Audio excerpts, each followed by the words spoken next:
Berdurasi 21 menit lewat 35 detik, ceramah pencerahan Dr. Menachem Ali ini dilaksanakan dalam rangka pencerahan para santri di sebuah pondok pesantren, dengan topik ceramah, menurut Alkitab siapa sebenarnya yang dikurbankan Abraham, Ishak atau Ismail?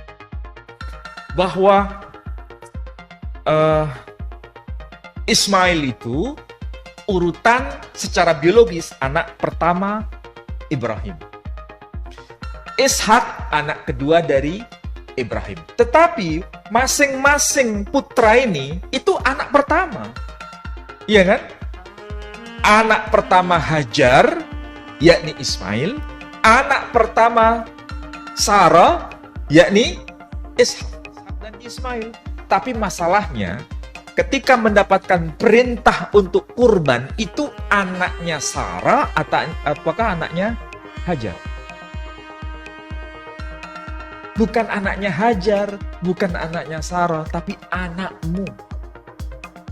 Jadi nisbatnya pada Abraham, bukan istri Abraham. Tahu maksudnya ya? Jadi ambillah anakmu, laki-laki yang satu itu, dan benar-benar tunggal, et yechidha. Tapi anehnya di situ disebutkan apa? Et Yitzhak, yakni Ishak. Pertanyaannya, apakah Ishak itu anak yang tunggal atau tidak? Bukan anak yang tunggal. Dia anak yang kedua. Paham maksud saya ya?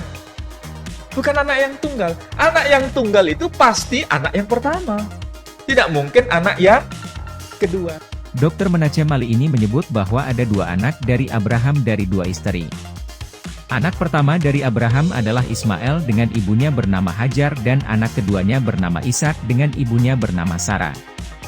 Namun status kedua anak ini akan menjadi anak pertama bagi kedua istri Abraham yaitu Hajar dan Sarah. Lalu ketika Tuhan datang menguji keimanan Abraham dengan meminta dia untuk mempersembahkan anak tunggal yang dikasihinya itu sebagai kurban, maka timbul pertanyaan bagi Menachem, siapakah sesungguhnya anak tunggal yang dipersembahkan Abraham itu? Untuk memberi jawaban ini Menachem dengan tegas menolak bahwa yang dikurbankan Abraham itu bernama Ishak tetapi adalah Ismail. Alasan penolakan Ishak ini dengan pertimbangan bahwa Ishak itu bukanlah anak tunggal, melainkan anak yang kedua. Anak tunggal Abraham adalah anak pertama yang bernama Ismail. Anak tunggal itu adalah anak yang pertama bukan anak kedua. Sekarang mari kita telaah alasan tersebut dari berbagai aspek termasuk dari sudut pandang Bible atau Alkitab Kristen dari Kejadian pasal 22, sebagaimana Menachem menggunakan ayat ini sebagai dasar pertimbangannya. Pertama, mari kita lihat mulai dari latar belakang kelahiran dari kedua anak tersebut. Ismail lahir dari Hagar atau Siti Hajar pada saat Abraham berusia 86 tahun. Dan Abraham berusia 100 tahun ketika Sarah melahirkan Ishak baginya. Jadi antara Ismail dan Ishak terdapat jarak waktu 13 atau 14 tahun. Menurut Alkitab, di tengah perjalanan kisahnya, Tuhan berfirman kepada Abraham, ambillah anakmu yang tunggal itu, yang engkau kasihi, yakni Ishak, pergilah ke tanah Moria dan persembahkanlah dia di sana sebagai korban bakaran pada salah satu gunung yang akan kukatakan kepadamu. Abraham menuruti perintah Tuhan ini lalu melaksanakannya dengan membawa anaknya Ishak ke tanah Moria. Atas peristiwa ini Menachem melakukan klaim, yaitu 1. Nama Ishak dalam firman Tuhan tersebut merupakan sisipan dari penerbit Alkitab atau penerjemahnya dengan tujuan tertentu. 2. Bahwa anak tunggal adalah anak yang pertama dari Abraham karena firman Tuhan tersebut hanya berkata anakmu yang tunggal bukan anak Hajar atau anak Sarah. Jadi anak tunggal Abraham adalah Ismail. Pemecahannya. Pencatuman sisipan nama Ishak ke dalam firman Tuhan tersebut apalagi dengan tujuan tertentu, sangat sulit diterima karena berdasarkan 8 Alkitab terjemahan yang diterjemahkan oleh 8 orang dan diterbitkan oleh 8 penerbit Alkitab yang berbeda memberikan kata Ishak tersebut sebagai penegas dari ungkapan anakmu yang tunggal itu. Al-Quran tidak menyebut nama dari yang dikurbankan Abraham tersebut.